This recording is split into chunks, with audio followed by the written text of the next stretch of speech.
The Chicago White Sox split a doubleheader with the Kansas City Royals. If I'm being honest, it was an uninspiring day of baseball for the White Sox on Tuesday as they barely escaped with the Game 2 win. Lynn had some colorful language about his outing, so you know what that meant. Reynaldo Lopez, Davis Martin, Eloy Jimenez, and Lenyn Sosa provided some excitement, but the big news of the day was the Tim Anderson injury. You are Locked On White Sox, your daily Chicago White Sox podcast. Part of the Locked On Podcast Network, your team every day.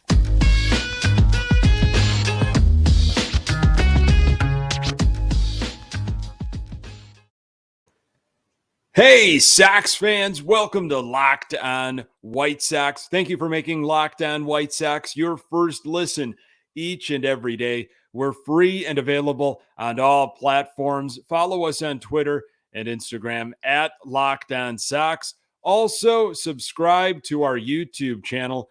Just search Locked On White Sox.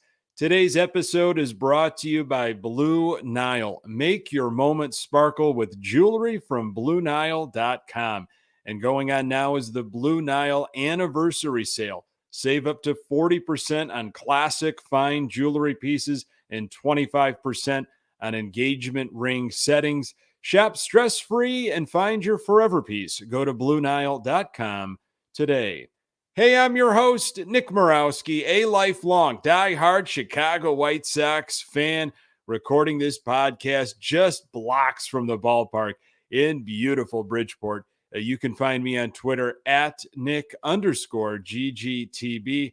Really appreciate you letting me steal some time to talk White Sox with you. Locked On White Sox is part of the Locked On Podcast Network, your team every day.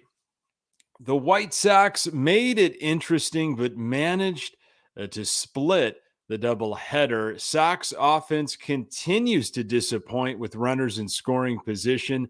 The bullpen shined once again. Lenyn Sosa had a game he'll never forget, and unfortunately, more injury news to report. Our Chicago White Sox are 56-54. Tuesday was a tough day. Kind of some boring baseball there for a while. Uninspiring, lifeless. Thus is the 2022 White Sox at time. There was some silver linings, of course. The Sox split with the Royals, but it was kind of ugly. A few bright spots to celebrate, but a lot of missed opportunities, and thankfully it did not cost the Sox in the nightcap. Again, we keep talking about this 19-game stretch that the Sox have been playing against teams that are sub 500. And right now the Sox are 8-6 during that stretch. Minnesota is playing the Los Angeles Dodgers as the Sox are battling the Royals here. Before the game, before the doubleheader, news started to, sprinkle throughout social media, rumors all over the place, and it was reported that Tim Anderson was having some hand issue. We didn't know exactly to what extent. There was some reports circulating, maybe 4 to 6 weeks he was going to be out because of a ligament. No word really on from the White Sox standpoint, because he was still technically serving that suspension, game 1 of the doubleheader. Daryl Von Scoven from the Chicago Sun-Times did tweet this out before game 1. Tim Anderson returned home Sunday night to have his left hand examined. Occurred during final at-bats Saturday at Texas. It was on a check swing in the 9th inning. Again, that was the game the Sox lost 8-0. Tim Anderson served last game of suspension in game 1 of Tuesday's doubleheader. So White Sox did get around to making a final, or I should say formal word on that. That was after game 1. They said that there was a torn band in his middle finger on the left hand. Anderson was placed on the 10-day IL. However, he will undergo surgery on Thursday and will miss approximately 6 weeks.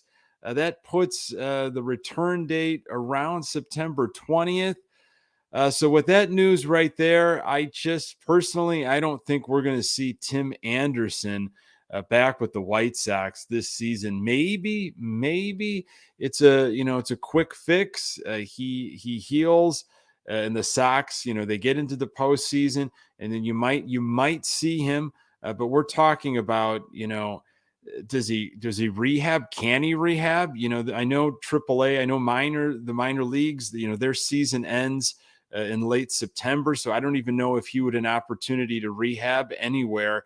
Just really a gut punch. This team has dealt with so many injuries this season. I mean, they dealt with them last year. You thought, okay, that can't happen again. And it sure has happened to this team, not only from pitching, but from offense, defense. It's been a nightmare. And this was the guy. He's been struggling. Tim Anderson has been struggling, and a lot of things going on in his world, and he just hasn't looked right. But apparently, it was the last at bat on Saturday where they showed a video of him. They had a check swing, and he went to first base, and he was examining his hand, and apparently that's how it happened. So I guess we'll keep watch on how that surgery goes. We're probably going to see a lot of Leury Garcia, whether we like it or not, at shortstop. You're hopefully going to see some Lenyn Sosa now. Josh Harrison, those are your infielders.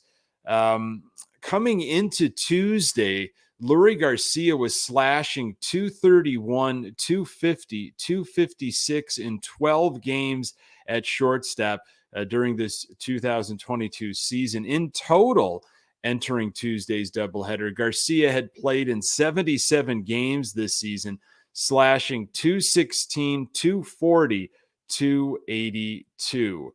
So who will take over that leadoff spot, though? And it most likely will be Pollock. He's had a lot of success in the leadoff spot throughout his career, whether it was Arizona or the Dodgers, hitting over 400 in the one spot. He's been there recently, especially in the previous series in Texas. And I think we're going to see him. You saw that in the doubleheader. And the problem is, can Pollock stay healthy enough, though, to continually hit in the one spot? If he can give a charge for the Sox offense, then we need to see him in consecutive games. And he has been playing. But, those legs are always an issue. Speaking of injuries, the Sox reinstated Reynaldo Lopez after game one of the doubleheader, and we got to see him in game two. We'll talk about both of those games and the highs and lows. But really the big story that we're going to have to figure out, how to navigate our way around this is the Tim Anderson injury. A lot of people will say, of course, the way Tim Anderson goes is the way the Chicago White Sox go. And without him, an all-star, a leader, it's going to be a struggle. Who is going to pick up the slack for the White Sox? The White Sox, absolutely awful in first games of a series, and I'm going to tell you why that did not change on Tuesday. More on that in a moment. Did you know the key to sustainable weight loss is through your liver? The liver is the body's metabolic furnace. It's responsible for flushing out harmful toxins and igniting your fat-burning metabolism. But thanks to modern diets, rich in unhealthy processed foods, and constant exposure to the thousands of man-made and environmental toxins, most of us have overworked livers. But now it's easy to rejuvenate your liver health and reignite your metabolism thanks to Liver Health Formula by Pure Health Research. Liver Health Formula contains 8 liver-boosting supernutrients, all of which work together to wake up a sluggish liver and turn it into a toxin-flushing and fat-burning machine. No more bloated belly, no more uncomfortable digestion, no more feeling tired and low on energy all the time. And best of all, Liver Health Formula makes it easier to maintain a healthy body weight long term. As a listener of the show, you can try a Liver Health Formula risk-free today and get a free bottle of Curb Fit with your order. Curb Fit is a safe and all-natural appetite suppressant, making it easy to say no to naughty foods. This makes it the perfect complement to Liver Health Formula. Go to getliverhelp.com/MLB to learn more. Again, that's getliverhelp.com/MLB to try Liver Health Formula completely risk-free and claim your free bottle of Curb Fit with your order.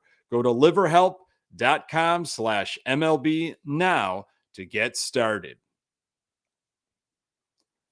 Game one of the doubleheader, it was a rough one for the White Sox, as the first game of a series tends to be throughout the season. Sox lost to the Royals 4-2.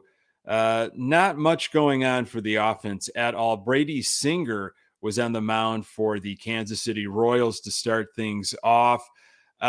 First inning for the White Sox, they saw 6 pitches. I'm not talking about one batter. I'm talking about the 3 batters that Singer faced, a total of 6 pitches. So either there was a game plan of attack something early because you don't want to see Singer late in a count, or just that classic over-aggressive attitude from the White Sox, but only 6 pitches. Third inning, Josh Harrison with a solo home run down the left field line, barely got out, but it was a 1-0 lead for the White Sox. Pollock fouled one off the left side of his foot. He stayed in the game, thankfully. Got a flash all the way to 6th inning. Robert and Eloy with some 2-out offense. Runners at the corners for Abreu, and he lined out to second base. Let's go to the 8th. Something cooking there. 2 men on with 1 out. Robert flew out to center field. Jimenez struck out. 9th inning for the White Sox. They had something going here. Andrew Vaughn doubled. Moncada with a sac fly. It was 4-2 at that point, still trailing Kansas City by 2. Garcia was hit by a pitch, so you got 2 on, 1 out. Harrison struck out. Grandal grounded to first. Again, not much going on offensively for the White Sox. Only 2 runs, 7 hits, 0 walks, 8 strikeouts, 2 extra base hits. That was from Vaughn and Harrison. A lot of warning track power, but nothing falling in the gaps. With runners in scoring position, 0 for 5, and that was unfortunately a theme during the doubleheader. So how was the pitching? How did Lynn stack up against the Royals? The Royals clearly made some adjustments and handled Lynn much better than the last time they saw him. Again, the previous start for Lynn was that rain delay game on the south side of Chicago where Lynn started the game. There was that hour-long rain delay, and then he came back in and pitched really well against the Royals that game. But they must have went to the video, made some adjustments. They handled him really well. Third inning, Lynn gave up a 2-run home run, and the Royals jumped ahead 2-1. Fourth inning, Lynn was at 68 pitches after 4. He gave up 5 hits, 2 earned runs, a walk, and 3 strikeouts. Sixth inning, Lynn gave up another 2-run home run, and then it was 4-1 Kansas City. 4 runs was all the Royals needed. So a pair of 2-run home runs given up by Lynn. Lynn's final line on the day, 6 innings pitched, 7 hits, 4 earned runs, a walk, 5 strikeouts, and again, those 2 home runs. His ERA is 5.88. Lynn, of course, with some very colorful language after the game, as he has been known to do after a sloppy start. Hey, I love seeing the passion, but he needs to start producing. I love that he knows what he did wrong and he is frustrated. But, I don't think he's going to get too many more starts yet. The season is winding down. We need a consistent Lance Lynn, no more hiccups, just solid starts from here on out. Joe Kelly and Matt Foster clean things up. The bullpen shined in the doubleheader. They gave up nothing, but Sox lost 4-2. Reynaldo Lopez returned. Eloy Jimenez explored the outfield with hits, and Lenyn Sosa made the most of his playing time. I'm going to tell you why Game 2 was definitely better. More on that in a moment. At BlueNile.com, you can celebrate all of life's special moments, from creating the custom engagement ring of her dreams to gifting a classic and timeless jewelry piece, all at prices you won't find at a traditional jeweler. Whether you're customizing an engagement ring or designing diamond stud earrings, online jeweler Blue Nile will allow you to create a bigger, more brilliant piece than you can imagine at a price you won't find at a traditional jeweler. Blue Nile has simple online tools that let you choose the diamond shape, size, and clarity, as well as setting style. Blue Nile's bench jewelers will then handcraft her perfect engagement ring. Each ring is one of a kind. Make your moment sparkle with jewelry from BlueNile.com. And going on now is the Blue Nile Anniversary Sale. Save up to 40% on classic fine jewelry pieces and 25% on engagement ring settings. Plus, every order is insured, ships free, and arrives in discreet packaging that won't give away what's inside. Shop stress-free and find your forever piece. Go to BlueNile.com today.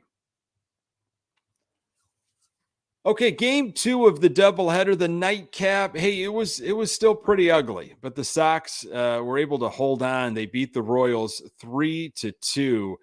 So not in the lineup for Game 2. Luis Robert, which Ozzie Guillen calling him out in the pregame on NBC Sports Chicago.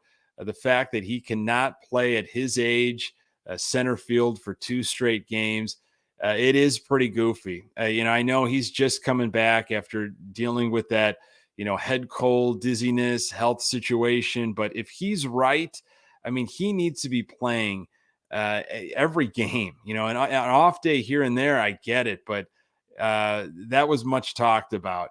He did get in the game later, and we'll talk about that. Thank goodness he did. Josh Harrison and Andrew Vaughn did not play. They were the only players to have an extra base hit in Game 1. Garcia stayed at shortstop, and Lenyn Sosa finally gets some playing time. He was at second base. Speaking of Lenyn Sosa, he hit a solo home run in the third, out into the left field fountain. First big league home run, made it quickly, 1-0 White Sox. 6th inning, Yoan Moncada finally, he hits a solo home run to right center field. 2-1 Sox. Moncada is still floating around 200. I think it was his 6th home run of the season. But it was a laser beam, and hopefully, maybe we can see more of that soon, very soon. Eloy Jimenez followed up the Moncada solo blast with his 3rd hit of the game, advanced to second, and after a Grandal walk, which was the first walk of the day for the White Sox. There are 2 on and 1 out for Gavin Sheets. Royals brought in a lefty reliever. Sheets flew out to right field. Jimenez tagged and barely made it to third. So you have runners at the corner for the legend, Leury Garcia, and he struck out. Now, he might have pulled something in a previous at-bat. Steve Stone and Jason Benetti speculating on that. His swing did not look right. The way he struck out, I almost feel like he was on one leg. He managed to stay in the game, but I'm curious to see what's going to happen to him tomorrow. Again, more injuries for the White Sox. Again, speculation, we'll see, but he did not look good. 8th inning, Eloy Jimenez walked to lead things off. Luis Robert, again, who didn't start the game, he came in to pinch run for Jimenez, and thank goodness he did. Gavin Sheets, with 2 outs, some offense, hits one of those opposite field shots that he has been known to do, almost like an excuse me hit down the left field line. It rattles around in the corner. And Luis Robert, in his speed, he scored from first. Huge insurance run at the time, 3-1 White Sox.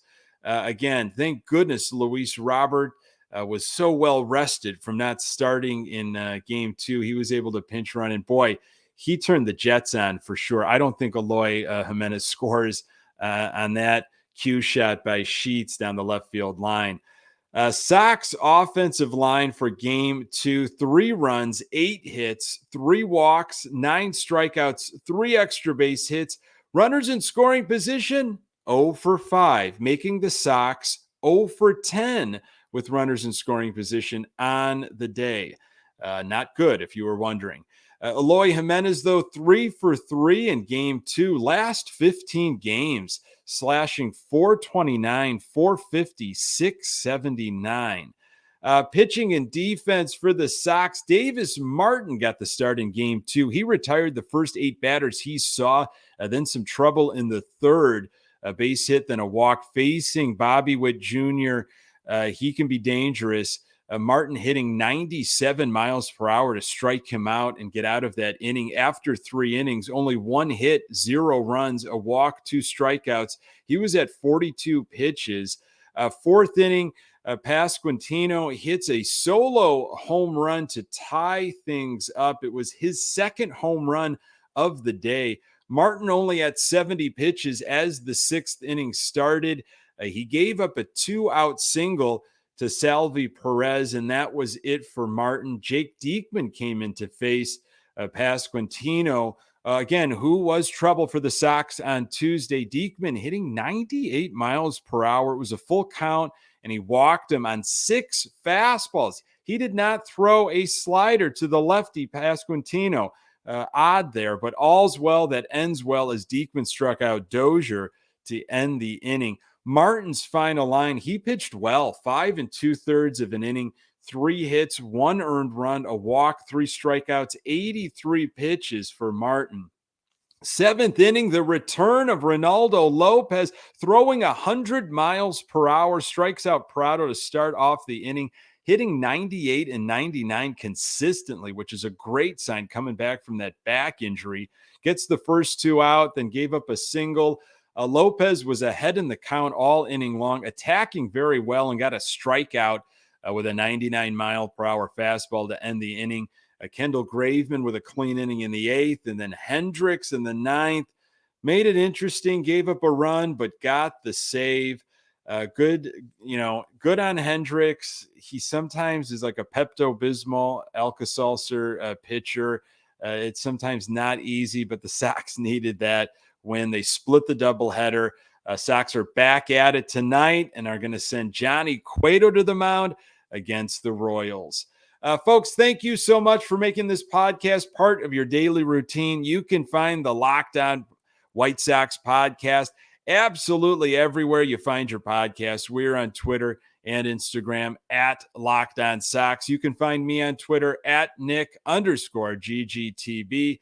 Thanks for making Locked On White Sox your first listen. Now make your second listen the Locked On MLB podcast. MLB expert Paul Francis Sullivan brings humor, passion, and unique perspective on every team and the biggest stories around the league. Follow the #1 daily league-wide podcast, Locked On MLB, on the Odyssey app, YouTube, and wherever you get your podcasts. Coming up on the next episode, I will recap Johnny Cueto's outing and hopefully be talking about a White Sox winner. Really appreciate you making time for the Locked On White Sox podcast. I'm Nick Morawski. Until next time, go Sox.